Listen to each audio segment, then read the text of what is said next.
maayong buntag natong tanan nga makauban kong magbubuhat diha sa simbahan. Ilabi na sa ako ang utol diha sa dakal. Ug ang iyang asawa, kumusta na mo diha Brad Romulo? O ilabi na ni Puibi Dibiro. Sa asawa sa ako ang magulang, kumusta? Ilabi na sa ako ang ikaduha sa ako din kaubanan nga si Sidad. Nga 21 na ang edad pero padayon siyang nangalagad sa Dios. Tud kay matinud-anon siya ug ang iyang kinabuhi iyang gihalad. Abtik sa gihapon siya tungod sa tabang sa Dios. Okay. Ikaduha, kumusta na ka EG diha sa Binyan Laguna? Kumusta na ka EG? Iisip na nako kang anak. Kumusta na ka? Ikaduha ni Junaline Amarante. Kumusta?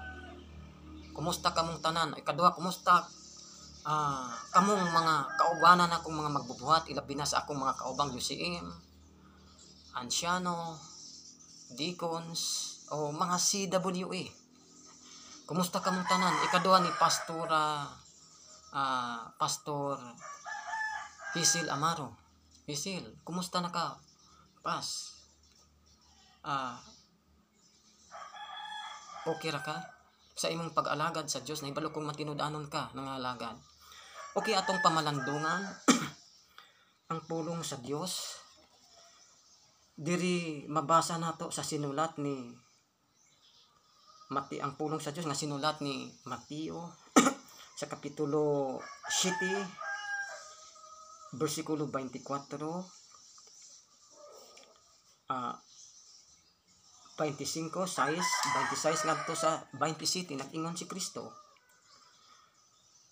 busa ang tanan nga nakadungog sa akong gisulti ug nagtuman niini may sama sa usa ka maalamong tao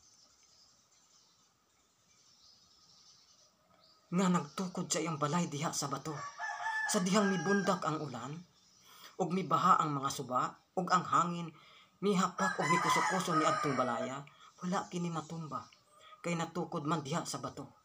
Apan ang tanang tawo nga nakadungog sa akong gisulti ug dili mo tuman ini nahisama sa usa ka tawong buang-buang nga nagtukod diha sa balay diha sa balas, sa dihang mibundak ang ulan ug mibaha ang mga hangin, mihapak ug mikusok-kuso ni adtong nining balaya, kini natumba ug hingpit nga nagunog.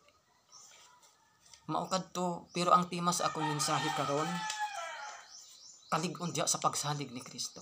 Okay, pero sa dili pa ta mag-ampo sa ta.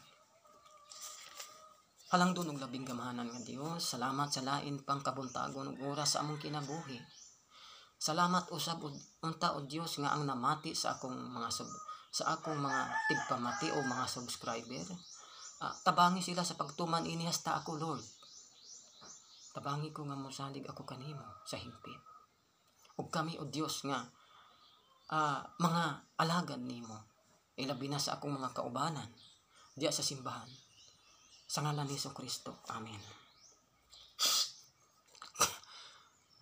Sumala diri sa gisulti diri ni Kristo. Niani ang positibo, negative ang gisulti ni Kristo, ha? Sumala diri. Mingon diri sa 24 diri sa Mateo kapitulo 7 bersikulo 24 matapos ni sa 27. Mingon si Kristo, busa ang tanan nga nakadungog sa akong gisulti ug nagtuman niini mahisama sa usa ka tawong maalamon nga nagtukod siyang balay diha sa bato. Sa dihang mibundak ang ulan ug mihapak ug mikusok-kusok ni adtong balaya. Wala matumba kay nakatukod man kini diha sa bato. Okay, mao kini ang pulong sa Dios. Kung kita di ay mutuman ta sa sugo sa Dios, umusunod sa iyang mga pulong sa pag-abot sa mga kalisdanan o mga hagit sa atong kinabuhi, dili ta matumba. Tungod kay ang Dios mo may atong abyan, siya may atong bato nga kadangpan og taguanan. kung kita adunay pagsalig niya, bisan pa sa mga problema, siya may muhatag og solusyon nato. Bisan pa sa mga kahigwao sa kinabuhi, dili ta maunsa, tungod kay misalig man ta sa iyang gisulti, ug mituman man ta sa iyang mga pulong. Mituman ta.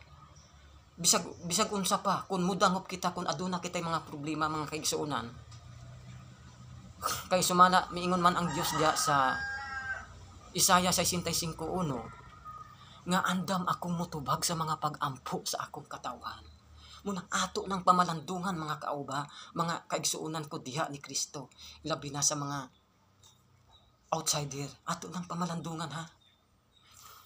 Sumala diri sa 26, miingon si Kristo, apan ang tanan nga nakadungog sa akong gisulti, ug dili mo tuman niini, mahisama sa usa ka taong buang-buang. Nga natukod siyang balay diha sa bato, sa balas. Dihang mibundak ang ulan, ug mi baha, ug ang hangin mihapak, ug mikusukuso ni adtong balaya, natumba kini ug nagunog. Ingon ini mga kaigsuonan ko diha ni Kristo. Paminaw. Kung ako sa katao, nga dili mo sunod sa pulong ni Kristo sa iyang mga pagtulunan ug dili mo salig niya, ato nang hinumduman, ha. Paminaw mo. Kung dili sila musalig ni Kristo o dili mo tuman siyang sugo sa pag-abot sa mga kalisdanan o mga problema, maghikog. Maghikog ni sila, daghang naghikog na ron. Tungod kay nga naman, ila mang kinaugalingon ang problema. Wala sila mo dangop ni Kristo. Tungod kay miingon man si Kristo diha nga, umari kamo kanako, kamong tanan nga gikapuyan o gibugatan sa inyong gipas-an ka krus, o papahulayon ko kamo. Nga nung wala man kamo doon, kung aduna kay problema, nga nung imo manggi sarili ang imong problema, o ang imong mga kahigwaos. Unya ang uban, atong hinumduman, ha, naghikog. Diris among silingan, ha, anay naghikog. Ang uban, ha, di sarili ang ilang kaugalingon, nag-inom og sinay. Ang uban nagbitay diya sa mangga o diya sa katunggan, diya sa bungarol. Ingon ana, ha, dinumduman nato mga kauban, at dili nato sarilihon ang kaugali, ang atong problema. Itugyan nato ni Kristo. Kay siya'y mupagaan sa atong mga problema. Siya'y mupagaan sa atong gidala. Sa atong kabugat nga atong gidala, mga problema man. O sa atong panginahanglan, musangkap ang Diyos. Kay miingon diya ang Dios diya sa Hebreo, dili ko gayod kamo talik biyaan ni talikdan. Busa miingon kita nga, mao'y kauban ako ang Diyos. Amen. O Diyos, salamat sa mga pulo nga among nadungog. Tabangi kami, Ginoo, sa pagkinabuhi-uyon sa imong kamatuoran. Ginoo, unta, ang imong mga pulong kanunay unta namong masunod. Sa pagkinabuhi namo dinhi sa inadlaw-adlaw namong panaw, sa pagtuo diha nimo, o Diyos. Giyahay kami tultuli sa tanang panahon. Sa ngalan ni Kristo. Amen.